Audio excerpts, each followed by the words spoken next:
Hey everyone, this is Rohit with a video of Class 10 CBSE Political Science Chapter 2 Federalism.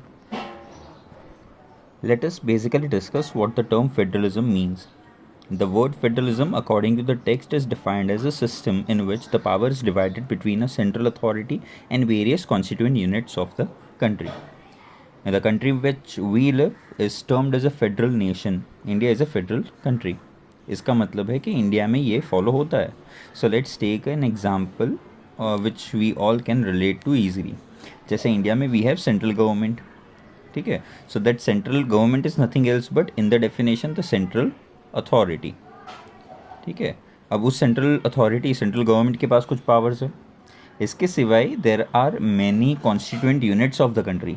मतलब क्या, state governments.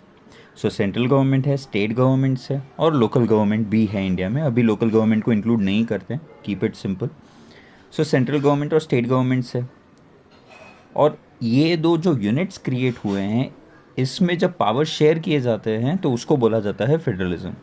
मतलब कि federal country में कभी ये नहीं होगा, फेडरल फॉर्म ऑफ गवर्नमेंट में इट इज़ नॉट पॉसिबल कि सारे पावर्स किसी एक के पास ही हो, कि सिर्फ सेंट्रल गवर्नमेंट के पास सारे पावर्स है, स्टेट गवर्नमेंट सबॉर्डिनेट है, किसी से नीचे है, ऐसा कुछ भी नहीं है. लेवल्स डेफिनेटली है, but federalism basically means division of power amongst every level. Central के पास भी कुछ पावर्स होंगे, स्टेट के पास भी कुछ पावर्स होंगे, and if there is a third level to the government, जैसे इंडिया में है लोकल गवर्नमेंट, तो उसके पास भी खुद के कुछ पावर्स होंगे. सो ऐसे सिस्टम को बोला जाता है फेडरल फॉर्म ऑफ गवर्नमेंट, या तो this system is known as federalism. Basic understanding के लिए क्या क्या फीचर्स होते हैं फेडरल गवर्नमेंट के, वो देख लेते हैं. First is usually federal form of government has to levels of the government. Obviously हमने देखा डिवीजन होना ज़रूरी है. द क्वेश्चन इज कि अगर दो लेवल्स भी ना हो, एक ही लेवल हो, तो उसको क्या बोला जाएगा. That gives us another form of government which is unitary form of government. तो जहाँ पे लेवल्स ही नहीं है वो यूनिटरी, या तो लेवल्स है लेकिन पावर्स डिवाइडेड नहीं है तो यूनिटरी. लेकिन फेडरल में क्या होता है, there are at least two levels of the government. Usually दो ही होते हैं, इंडिया में स्पेशल केस है, थर्ड बाद में ऐड किया गया था, बट कम से कम दो लेवल्स होना इम्पॉर्टेंट है. दूसरा है उसका फीचर कि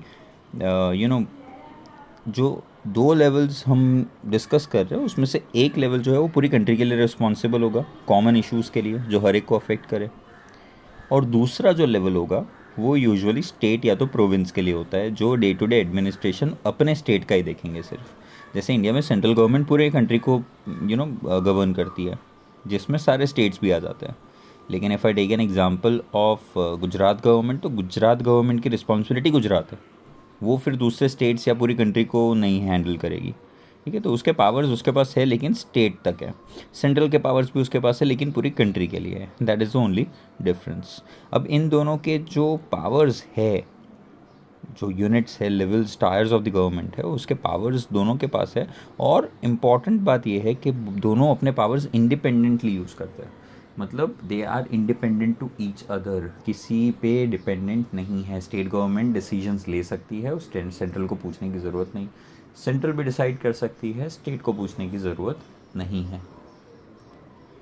सो if we try to differentiate federal form of government with unitary form of government, तो इसके अपोजिट पॉइंट्स मिलते जाएंगे. जैसे if you look at the first point of unitary government, we get there is only one level of government. या तो एक ही level होगा तो ऑब्वियस है सारे पावर्स उसके पास, या तो एक से ज़्यादा सब डिविजन्स हो सकते हैं लेकिन पावर्स सेंट्रल के पास रहेंगे, और जो सब यूनिट्स है वो सब ऑर्डिनेट होंगे सेंट्रल गवर्नमेंट के, मतलब उससे नीचे होगा. And second is unitary form of government में सेंट्रल गवर्नमेंट लोकल गवर्नमेंट को ऑर्डर कर सकती है. फेडरल गवर्नमेंट में ये पॉसिबल नहीं है, वो मिलके काम करते हैं फेडरल फॉर्म ऑफ गवर्नमेंट में. यूनिटरी में सेंट्रल गवर्नमेंट जो है वो ऑर्डर्स पास करती है लोकल गवर्नमेंट के लिए. ये बेसिक मीनिंग था. इसमें you get many questions, just like the first basic question is to define federalism. तो what is known as federalism. Then you have the differences between federal form of government and unitary government, वो भी आप differentiate कर सकते हो अगर meaning clear है तो. नेक्स्ट इंपॉर्टेंट टॉपिक है, this covers 7 points, so 5 mark question easily है, 3 मार्क क्वेश्चन भी हो सकता है. Direct question, explain features of federalism. First feature very simple to understand, there are 2 और मोर लेवल्स और tiers of the government. Levels का ही दूसरा टर्म होता है टायर्स ऑफ द गवर्नमेंट. दूसरा है, जितने अलग टायर्स ऑफ द गवर्नमेंट होंगे वो सेम सिटीजन्स को गवर्न करेंगे, लेकिन उनकी जुरिस्डिक्शन अलग होगी, खुद की होगी. मतलब ऑब्वियसली इंडिया में सेंट्रल गवर्नमेंट भी इंडियन सिटीजन्स को ही गवर्न करते हैं. गुजरात की गवर्नमेंट भी इंडिया के सिटीजन्स को गुजरात में जो रहती है उसको गवर्न करती है. तो सिटीजन्स चेंज नहीं होते, citizens remain the same, but उनके जो पावर्स है, जुरिस्डिक्शन है, वो उनके पास खुद की होगी. जुरिस्डिक्शन का मतलब क्या, ब्रैकेट में मीनिंग दिया हुआ है, the area over which someone has legal authority. जैसे गुजरात गवर्नमेंट का जुरिस्डिक्शन कहाँ तक होगा, गुजरात स्टेट की बाउंड्रीज तक. सेंट्रल गवर्नमेंट का कंट्री की बाउंड्रीज, महाराष्ट्र गवर्नमेंट का महाराष्ट्र की बाउंड्रीज एंड सो ऑन. तो वो हो जाता है जुरिस्डिक्शन के, भाई मेरा जुरिस्डिक्शन का मतलब होगा मैं अपनी अथॉरिटी, मैं अपने पावर कहाँ तक, किस हद तक, किस एक्सटेंट तक एक्सरसाइज कर सकता हूँ. थर्ड फीचर इज़, ये जो जुरिस्डिक्शन उनको दिया गया है वो कोई रैंडमली खुद डिसाइड नहीं किया जाता है. It is specified in the constitution.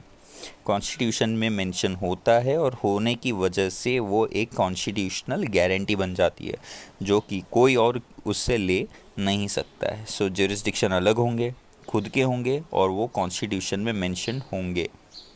Fourth feature is कि अगर कॉन्स्टिट्यूशन के फंडामेंटल प्रोविजंस को, बेसिक स्ट्रक्चर को चेंज करना है अगर, तो कोई एक लेवल इंडिविजुअली चेंज नहीं कर सकता है. इसको बोला जाता है यूनिलैटरली पॉसिबल नहीं है. यूनिलैटरली का मतलब अकेले, कि भाई स्टेट गवर्नमेंट ने डिसाइड किया कि चेंज कर दे फंडामेंटल प्रोविजन ऑफ कॉन्स्टिट्यूशन को, not possible. And same goes for central government, वो भी नहीं कर सकती है. So in the case of a proposal put forward to change the fundamental provision of the constitution, it is necessary कि हर एक लेवल ऑफ द गवर्नमेंट का कंसेंट होना चाहिए, अग्रीमेंट होना चाहिए, वरना वो नहीं हो सकता है. Fifth is, courts have the power to interpret the constitution. कि भाई कॉन्स्टिट्यूशन का क्या मतलब है एक्चुअली, वो कौन डिसाइड करेगा, तो दैट इज़ कोर्ट्स. ठीक है. एंड किसके कितने पावर्स होंगे कॉन्स्टिट्यूशन के अकॉर्डिंग, वो भी कोर्ट्स डिसाइड करेगी कि भाई सेंट्रल गवर्नमेंट के क्या पावर्स, स्टेट गवर्नमेंट के क्या पावर्स. और बहुत बार देखा गया है कि अलग अलग लेवल्स के बीच में डिस्प्यूट्स होते रहते हैं, सेंट्रल स्टेट के बीच में, स्टेट गवर्नमेंट दूसरे स्टेट गवर्नमेंट के बीच में. तो ऐसे डिस्प्यूट्स जब आते हैं तो जो हाईएस्ट कोर्ट होती है that acts like an umpire. या क्रिकेट मैच में एम्पायर क्या करता है कि ऑन फील्ड जो भी कुछ प्रॉब्लम्स है उसको सॉल्व करना उसका काम है. सिमिलरली कंट्री में, फेडरल नेशन में हाईएस्ट कोर्ट जो होगी, जैसे इंडिया में सुप्रीम कोर्ट, वो इन डिस्प्यूट्स को सॉल्व करने की रिस्पॉन्सिबिलिटी लेती है in terms of powers that is are distributed amongst the levels of the government. Sixth is कि कौन से लेवल ऑफ गवर्नमेंट का रेवेन्यू कहाँ से आएगा, वो कैसे पता चलेगा. So sources of revenue of each level specified है, वो कॉन्स्टिट्यूशन में मेंशन होता है. और इसकी वजह से होता क्या है, it helps in financial autonomy. Financial autonomy का मतलब क्या होता है, इंडिपेंडेंस. कि भाई स्टेट गवर्नमेंट के पास पैसे कहाँ से आएंगे पता ही नहीं है, तो वो सेंट्रल के पास मांगने जाएगी, सेंट्रल किसी और के पास मांगने जाएगी, ये सारी चीज़ें नहीं होती है. रेवेन्यू के सोर्सेज पहले से स्पेसिफाइड होते हैं. In the last one is, federal structure के 2 ऑब्जेक्टिव्स होते हैं, ड्यूअल ऑब्जेक्टिव्स. Dual means 2. क्या है ये ड्यूअल ऑब्जेक्टिव्स. फर्स्ट इज़ कि भाई कंट्री में यूनिटी प्रमोट करना और सेफ गार्ड रखना यूनिटी को, मतलब की वर्ड इज़ यूनिटी मेंटेन रखना. और सेकंड है जितनी डाइवर्सिटी है उसको अकोमोडेट करके रखना. अकोमोडेशन हम पढ़ चुके हैं प्रीवियस चैप्टर, मतलब फर्स्ट चैप्टर में इस साल, तो अब वो क्लियर होगा कि भाई पहला फेडरल स्ट्रक्चर का ऑब्जेक्टिव है यूनिटी प्रमोट करना और सेफ गार्ड करना, और दूसरा है रीजनल डाइवर्सिटी को अकोमोडेट करके रखना. एंड दस an ideal federal system has 2 aspects. 2 parts होते हैं फेडरल सिस्टम के. आइडियल मतलब परफेक्ट. पहला है म्यूचुअल ट्रस्ट और दूसरा है अग्रीमेंट टू लिव टुगेदर. ये दोनों अगर चीज़ें हैं तो आप बोल सकते हो कि फेडरल सिस्टम जो कंट्री में फॉलो हो रहा है वो एक परफेक्ट आइडियल फेडरल सिस्टम है. Hope you have understood it. Thank you so much.